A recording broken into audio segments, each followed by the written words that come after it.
નમસ્કાર વિદ્યાર્થી મિત્રો, સ્વાગત છે આપ સર્વેનું આપણા સૌની ચેનલ લર્ન વિથ ડેક્સમાં। તો દોસ્તો, ધોરણ 12 કોમર્સના વિદ્યાર્થી મિત્રો માટે આપણે લઈને આવ્યા છીએ વર્ષ 2024ની બોર્ડ પરીક્ષા માટે આજે વાણિજ્ય વ્યવસ્થા અને સંચાલન એટલે કે બીએ વિષયના તમામ વિભાગ એના જે 5 ગુણવાળા પ્રશ્નો કે જે આપણને પ્રશ્ન નંબર 60 થી 65માં પૂછાય છે તેની આઈએમપીસ અહીં દોસ્તો આની પહેલા આપણે ધોરણ 12 કોમર્સના વિદ્યાર્થી મિત્રો માટે અર્થશાસ્ત્ર વિષયની પણ આઈએમપીના વિડીયોઝ જે છે તે તૈયાર કરેલા છે।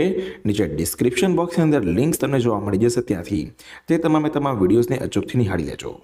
ચાલો દોસ્તો, વધુ વાર ન કરતા શરૂ કરીએ છીએ આપણો આજનો આ મહત્વપૂર્ણ વિડીયો। ફટાફટ આપ સર્વે વિદ્યાર્થી મિત્રો આ વિડીયોને લાઇક અને શેર કરીને બને રહેજો વિડીયો અંત સુધી, જેથી કરીને અત્રે સમજાવેલા આ મહત્વપૂર્ણ આઈએમપી પ્રશ્નોની અંદર એકદમ વિગતવાર રીતે આપ સર્વે વિદ્યાર્થી મિત્રોને ખ્યાલ આવી શકે। અને તે સિવાય જો આપ શ્રી છો આપણી ચેનલ ઉપર નવા અને હજુ સુધી ચેનલ ઉપર નથી જોડાયા તો નીચે આવેલા લાલ કલરના સબસ્ક્રાઇબ બટન દબાવીને ચેનલ ઉપર જોડી જજો તથા બાજુમાં આવેલા બેલ આઇકનને કરી દેજો ઓલ પર સેટ, જેથી કરીને ભવિષ્યમાં આવનારા આવા જ મહત્વપૂર્ણ વિડીયોઝ સૌથી પહેલા દોસ્તો આપને જોવા મળતા રહે। અહીં દોસ્તો જણાવી દઉં કે ગણેલા જે મહત્વપૂર્ણ 5 ગુણવાળા પ્રશ્નો છે પ્રકરણના તે જ આપણે અહીંયા લીધેલા છે। નવા ચાલુ વર્ષની 2024ની જે બોર્ડ પરીક્ષાની બ્લુપ્રિન્ટ અને પેપર સ્ટાઇલ આવેલી છે તેના આધારે અહીંયા છટવણી કરેલા દોસ્તો અહીંયા જે છે તે પ્રશ્નો છે। શરૂઆત કરીએ સૌથી પહેલા પ્રકરણ નંબર 3 આયોજનથી। આમાંથી એક પ્રશ્ન આપણને જોવા મળશે। સૌથી પહેલો જ પ્રશ્ન ખૂબ જ મહત્વપૂર્ણ અને ઉપયોગી કે આયોજનનો અર્થ આપી તેની લાક્ષણિકતાઓ સમજાવો। સ્ટાર જ્યાં જ્યાં કરેલા છે તે પ્રશ્નોનું મહત્વ ખૂબ જ વધારે છે।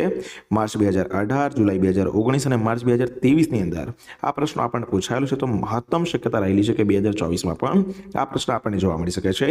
એક વસ્તુ યાદ રાખજો કે આ પ્રશ્ન કંઈક બીજી રીતે જો આપણને પૂછે તો આ રીતે પણ પૂછાઈ શકે છે કે આયોજન લક્ષણો વિસ્તારપૂર્વક સમજાવો। પ્રશ્ન એક જ છે પણ પૂછવાની પદ્ધતિ અલગ અલગ છે।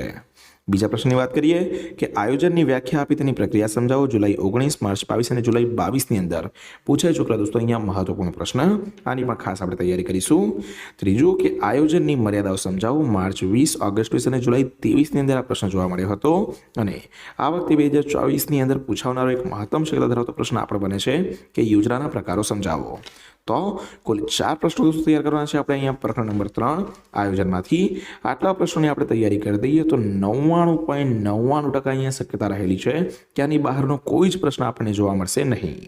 અહીંયા દોસ્તો ચેનલ ઉપર નવા છો અને ચેનલને સબસ્ક્રાઇબ ના કરી હોય તો અચૂકથી નીચે આવેલા લાલ કલરના સબસ્ક્રાઇબ બટન દબાવીને ચેનલ ઉપર જોડી જજો અને બાજુમાં આવેલા બેલ આઇકનને પ્રેસ કરી દેજો, જેથી કરીને ભવિષ્યમાં જ્યારે પણ નવા વિડીયોઝ આવે તો સૌથી પહેલા તેની અપડેટ મળી રહે। પ્રકરણ નંબર 5ની વાત કરીએ જેનું નામ છે કર્મચારી વ્યવસ્થા। આમાંથી 2 પ્રશ્નો આપણને જોવા મળશે। પહેલું, કર્મચારી વ્યવસ્થાનો અર્થ આપી તેના લક્ષણો સમજાવો। જુલાઈ 19 અને ઓગસ્ટ 20માં પૂછાયેલો પ્રશ્ન, મહત્વપૂર્ણ, ખાસ તૈયારી કરીશું। બીજું, કર્મચારી વ્યવસ્થાનો ખ્યાલ સ્પષ્ટ કરી તેનું મહત્વ સમજાવો। માર્ચ 23 અને જુલાઈ 23માં પૂછાઈ ચૂકેલો પ્રશ્ન છે દોસ્તો। ત્રીજું, ભરતીનો અર્થ આપી તેના આંતરિક અથવા બાહ્ય પ્રાપ્તિ સ્થાનો સમજાવો અને આ કેટલી બધી વખત રિપીટ થયેલો પ્રશ્ન છે એ ખાલી જુઓ। માર્ચ અને જુલાઈ 2018, માર્ચ 19, મે 21, માર્ચ 22, જુલાઈ 22, જુલાઈ 23 આટલી બધી વખત પૂછાયેલો પ્રશ્ન, તો ખાસ દોસ્તો અહીંયા જે છે આ પ્રશ્નની તૈયારી આપણે કરીને જઈએ જેથી કરીને મહત્તમ રિઝલ્ટ જે છે તે આપણે અહીંયા મેળવી શકીએ। ચોથું, તાલીમ અને વિકાસ વચ્ચેનો તફાવત સમજાવો। આ પણ મહત્વપૂર્ણ પ્રશ્ન છે। માર્ચ 20, ઓગસ્ટ 20 અને જુલાઈ 19માં પૂછાઈ ચૂકેલા દોસ્તો અહીંયા પ્રશ્ન છે। પાંચમો અને છેલ્લો પ્રશ્ન કે વિકાસ એટલે શું તેનું મહત્વ સમજાવો।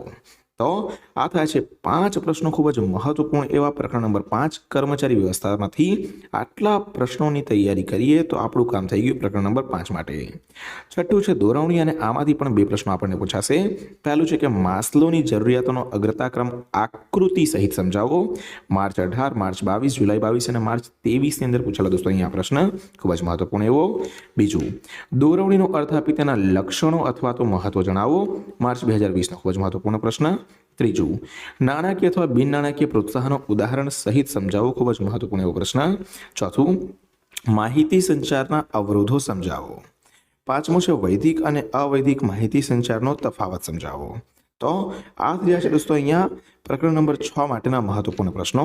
ત્યારબાદ આગળ આપણે વાત કરીએ તો એક છેલ્લો પ્રશ્ન આવે છે કે અભિપ્રેરણની કોઈ પણ 5 લાક્ષણિકતાઓ ચર્ચો।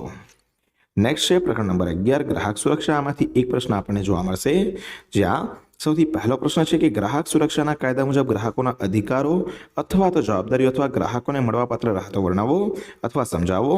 માર્ચ 20, માર્ચ 22, જુલાઈ 22 અને માર્ચ 23માં 3 અલગ અલગ પ્રશ્નો આપણને જે છે ત્યાં જોવા મળેલા છે. ખાસ આની તૈયારી પણ આપણે જે છે તે કરીશું. બીજું છે ગ્રાહક સુરક્ષાના કાયદા મુજબની ત્રિસ્તરીય તકરાર નિવારણ માટેની વ્યવસ્થા સમજાવો. જુલાઈ 23નો મહત્વપૂર્ણ પ્રશ્ન પૂછાયેલો, તો આની પણ ખાસ તૈયારી કરીશું આપણે. ત્રીજું અને છેલ્લું કે ગ્રાહક હિતોની જાળવણી અને રક્ષણ માટે કાર્ય કરતા ગ્રાહક સંગઠનો અને બિન સરકારી સંસ્થાઓની કામગીરી વિશે જણાવો. તો આ થયા છે દોસ્તો અહીંયા આપણા મહત્વપૂર્ણ જે પણ પ્રકરણ બ્લુપ્રિન્ટમાં આપેલા છે તેના આધારના પ્રશ્નો.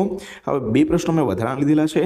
કદાચ જો 19-20 બ્લુપ્રિન્ટ રહે છે તો આ પ્રશ્ન જે છે તે આપણને પૂછાઈ શકે છે. પહેલો તૈયાર કરજો કે સંચાલનની વિવિધ સપાટીની આકૃતિઓ દોરી તળ સપાટી વિશે વિગતવાર સમજાવો. બીજું, વિતરણના વિવિધ માધ્યમોની આકૃતિ સહિત ટૂંકમાં સમજૂતી આપો.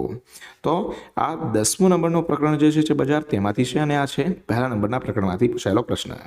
તો આ 2 પ્રશ્નોની તૈયારી પણ જે છે તે ખાસ આપણે કરી દઈશું, જેથી કરીને જો વધારાના ક્યાંક પ્રશ્નો જોવા મળે તો પણ કોઈ પણ પ્રકારની સમસ્યાનો સામનો આપણને કરવો ના પડે. અહીંયા દોસ્તો વધુમાં જે પણ આઈએમપીના વિડીયોઝ આવનારા સમયની અંદર આવશે તે તમને જોવા મળી જશે.